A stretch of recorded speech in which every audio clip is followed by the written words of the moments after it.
स्वागतम सुस्वागतम. Zee studios, jackpot entertainment आणि उत्तर या चित्रपटाच्या पूर्ण टीमकडून मी मनवा नाईक तुम्हा सगळ्यांचं स्वागत करते. उत्तर या चित्रपटाचा टीझर काही दिवसांपूर्वी रिलीज झाला आणि तो अक्षरशः व्हायरल झाला, लोकांनी डोक्यावर घेतला, भरपूर व्ह्यूज मिळाले. त्याच्यानंतर या चित्रपटातलं गाणं हो आई हे रिलीज झालं आणि त्याला 5 मिलियनपेक्षा जास्त व्ह्यूज मिळाले.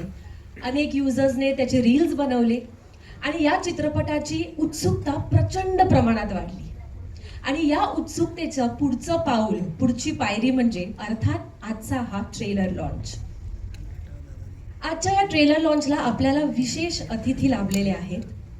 अर्थात तुम्ही पाहिलं की आपल्याकडे the evergreen, somebody we all look up to, the beautiful Tanuja ji आलेली आहेत. जोरदार टाळी त्यांचं आपण स्वागत करूया.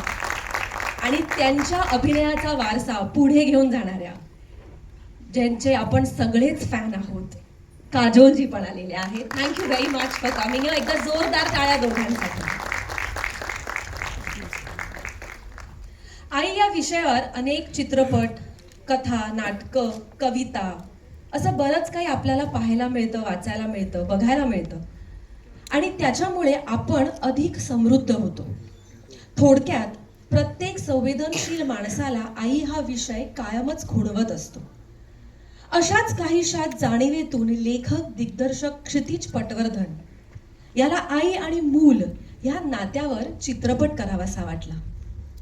तर या चित्रपटाबद्दल बोलण्यासाठी मी स्टेजवर आमंत्रित करते लेखक दिग्दर्शक क्षितिज पटवर्धन यांना.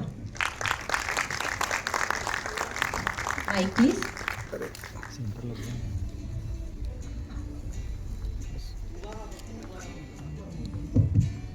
हॅलो क्षितिज, सर्वात आधी कॉंग्रॅच्युलेशन्स. म्हणजे तू नाटक तर ह्याच्या आधी दिग्दर्शित केलेलंच आहेस, पण चित्रपट हा तुझा पहिला आहे. और debut director, so congratulations for that. Thank you. पण तुझ्या पहिल्या चित्रपटासाठी तुला हा आई आणि मूल हा विषय घेण्याचं कारण काय, का असं वाटलं? सगळ्यात आधी थँक्यू सो मच. तुम्ही सगळे इथे एवढ्या मोठ्या संख्येने आलात. काजल मॅम आणि तनुजाजी, तुमचे खूप खूप आभार. कारण हा सिनेमा एका अत्यंत कणखर, स्वाभिमानी आणि स्वतंत्र अशा आईबद्दल आहे आणि तुम्ही दोघीही ते रिप्रेझेंट करतात. So thank you so much. तुम्ही या सिनेमाच्या ट्रेलर लॉन्चला आलात. एक गंमतशीर गोष्ट अशी आहे की गेल्याच वर्षी मी अजय सरांचा सिंघम अगेन हा मी लिहिला होता. I was a writer of that film आणि आज तुमच्यातनं हे ट्रेलर लॉन्च होते. So it's a big moment for me. आणि coming back to the subject, कायम आपल्या जगामध्ये सगळ्या गोष्टींचं प्रेरणास्थान हे आई असतं. आपण प्रत्येक गोष्ट करताना पहिली जी गोष्ट घेतो ते आईचा आशीर्वाद घेतो. तर मला कायम असं वाटायचं की पहिली जी गोष्ट आहे आपण दिग्दर्शक म्हणून सांगणारी, ती जगातल्या सगळ्यात जुन्या नात्याबद्दल असली पाहिजे. आणि जे आई आणि मुलाचं नातं आहे, पण ते जगातल्या सगळ्यात ऍडव्हान्स टेक्नॉलॉजी बद्दल पण असली पाहिजे, जे आर्टिफिशियल इंटेलिजन्स आहे. ओके. सो AI विरुद्ध AI असा सामना या सिनेमात बघायला मिळणार आहे आणि त्याचं उत्तर काय निघतं हे प्रेक्षकांना पाहायला मिळेल. तर तू आता म्हणालास तसंच की तुला दरवेळेला तुझ्या कृतीतनं काहीतरी नवीन द्यायचं असतं. तर या चित्रपटामध्ये सुद्धा काही अनेक नवीन गोष्टी आहेत, तर त्याच्याबद्दल थोडंसं सांग. या चित्रपटामध्ये माझे सगळे अत्यंत लाडके आवडते कलाकार आहेत. रेणुकाताई आहे, ऋता आहे, अभिनय आहे, निर्मिती सावंत एका खास भूमिकेत आहेत. पण पहिल्यांदा मराठीमध्ये यात असं एक पात्र आहे जे सजीव नाहीये तरीही सजीव आहे. तर ते काय आहे ते तुम्हाला ट्रेलरमध्ये पाहायला मिळेल. आणि अमेय पांगारकर यांची संपूर्ण AI ची टीम ही गेले 1.5 ते 2 वर्ष ते पात्र उभं करण्यात मेहनत घेते आणि आय एम शुअर जेव्हा ते येईल तेव्हा लोकांना ते नक्की बघायला आवडेल. आणि आज आपण ट्रेलर लॉन्च करणार आहोत, तर this is our invitation to the audience की हा ट्रेलर बघून लोक चित्रपट बघायला येतात. तर त्याच्याबद्दल काहीतरी सांग. म्हणजे ह्या ट्रेलरमध्ये we don't want to reveal everything, but मला एवढंच वाटतं की आम्ही नेहमी प्रत्येक प्रमोशनला असं लोकांना विचारलं होतं की तुम्ही तुमच्या आईसोबत पाहिलेला शेवटचा पिक्चर कुठला आहे. आणि त्यातल्या खूप लोकांनी त्यांना बोलता आलं नाही. मग 10 वर्ष, 20 वर्ष अशी खूप वर्ष निघून गेली.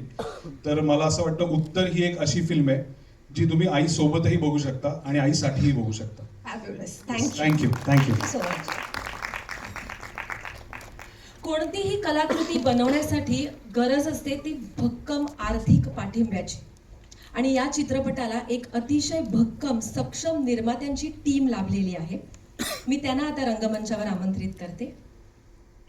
चित्रपटाचे निर्माते आणि झी स्टुडिओजचे बिझनेस हेड उमेश कुमार बनसर, त्यांच्याच बरोबर झी स्टुडिओज मराठीचे business head Bhavesh Janavlekar, Jackpot Entertainment कडून निर्मात्या संपदा वाघ आणि मयूर हरदास यांनाही मी रंगमंचावर आमंत्रित करते. किती झालं तरी तुझा हात का ग सोडत नाही. अंदर कुठे गेलं तरी मला तुझ्या विना अंदर ही है. उमेश सर, जी स्टूडियोज तो हर बार बेहतरीन फिल्म्स देता है ये हमको, और इस बार उत्तर ये फिल्म आने वाली है, तो प्लीज उसके बारे में आप बताइए. इस साल यदि देखेंगे तो मराठी में हम लोगों ने पहले आता थंबच नाई लेके आए थे ऑडियंस के लिए, उसके बाद दशावतार आई और अब उत्तर आ रही है. हमारे लिए मराठी के लिए, मराठी डिवीज़न के लिए भवेश के आने के बाद बहुत अच्छा रहा है ये साल, एंड आई एम होपफुल उत्तर के साथ ये और ऊपर जाए. तो all the best end thank you very much for making us a part of this. I watch the movie end it is very heartwarming, very emotional, and दिखता है कि सिंसियरिटी और ऑनेस्टी से बनाया गया कंटेंट है, एंड आई एम होपफुल कि audiences को अच्छा लगेगा और हम उनकी जो उम्मीदें हैं उन पे खरे उतर पाएंगे. Thank you very much. Thank you. Bhavesh sir, आता थांबायचं नाही हे जवळजवळ झीचं ब्रीदवाक्यच झालेलं आहे आणि बॅक टू बॅक फिल्म्स येत आहेत. प्रत्येक वेळेला वेगळा विषय, वेगळी मांडणी, वेगळा दिग्दर्शक, आणि एक गोष्ट मात्र कॉमन आहे की it's a hit film, it's a good film. तर ह्याचं रहस्य काय, आणि मग उत्तर हा चित्रपट जो सिलेक्ट झालेला आहे, तुम्ही केलाय, त्याच्याबद्दल पण सांगा. ज़्यादा नहीं बताना. नहीं, first and foremost thank you everyone and thank you Tanuja ji, the legend whom we have grown up watching. Legend in the making, Kajol ji. Thank you so much for coming here and blessing us with your wishes. नाही, आता थांबायचं नाही. शिवराज व्हायचं first time director, Dashavatar Subodh Khanolkar first time director, आणि क्षितिज. म्हणजे क्षितिज मला ही जबाबदारी मिळाल्यानंतर पहिल्या 2-3 महिन्यातच भेटायला आलेला, आणि मला विचार करायचा आहे आणि झी स्टुडिओबरोबर करायचं आहे, म्हणून तुला काय करायचं. त्यांनी 4-5 वेळी ऐकवले आणि आम्ही उठलो अर्ध्या तासात. मला वाटतं मी असं की आपण हे करूया मग, आणि त्याला ते I suppose there is a proper process of green lighting project, आणि तसं काही झालं नाही. आम्ही पहिल्याच मिटिंगमध्ये ते केलं, आणि मला असं वाटतं चित्रपटाच्या बाबतीत आणि फर्स्ट टाइम डायरेक्टरच्या बाबतीत ना आपण भरोसा, म्हणजे एक विश्वास ठेवतो एक प्रोड्युसर म्हणून. एक इंट्युशन आणि बरंच unsaid you ride on that a lot, आणि खूप बरं वाटतं जेव्हा तो विश्वास सार्थकी ठरवला जातो. आणि म्हणजे मी पहिल्यांदा तेव्हा इंटरव्हलला त्याला घट्ट मिठी मारलेली, आणि मी स्वतः पिक्चर आईबरोबर मला वाटतं खूप वर्षांनी बघणार आहे. या चित्रपटातली आई गावी जाते, माझी आई गावाहून मुंबईला येणार आहे. So this is going to be an ode to all the mothers. So it's a very emotional thing, and I'm happy to be a part of this project. And we are also very thankful to Zee Studios for constantly backing Marathi cinema. Mayur, producer म्हणून of course आता आम्ही editor म्हणून तो ओळखतोच, पण producer म्हणून हे पहिल्यांदा होतं आहे, करतो आहे, तर कशाला, काय झालं, कशामुळे इथे यावंसं वाटलं, का करावंसं वाटलं? आता भवेशाने सांगितलं की एक अर्ध्या तासात सगळं ते फायनल झालं. तसंच एक 3 वर्षापूर्वी जेव्हा क्षितिज भेटला होता, त्यांनी वाचली होती स्क्रिप्ट, तेव्हाही तसंच झालं की स्क्रिप्ट वाचल्या की क्षितिज आपल्याला हे करायचं आहे, कधी करू काय करू माहीत नाही, पण आपल्याला हे करायचं आहे, तेव्हाच ठरलं होतं. आणि खरं तर हा विषय आईबद्दलचा उचला पाहिजे, म्हणजे जे मला फील झालं ते सगळ्यांना फील झालं पाहिजे असं मला खूप वाटलं. आणि खरं तर तिथनंच इनिशिएट झालं, आणि म्हटलं आपण एकत्र सगळे फिल्म करूयात. आणि खरं तर संपदा एक मोठं बॅकिंग होतं माझ्यासाठी, तिने पण मला पुश केलं की चल आपल्याला हे करायला पाहिजे, आणि तिलाही तो विषय तेवढाच भावला आम्हा दोघांनाही, म्हणून ते करावं असं वाटलं आणि सुरू झालं.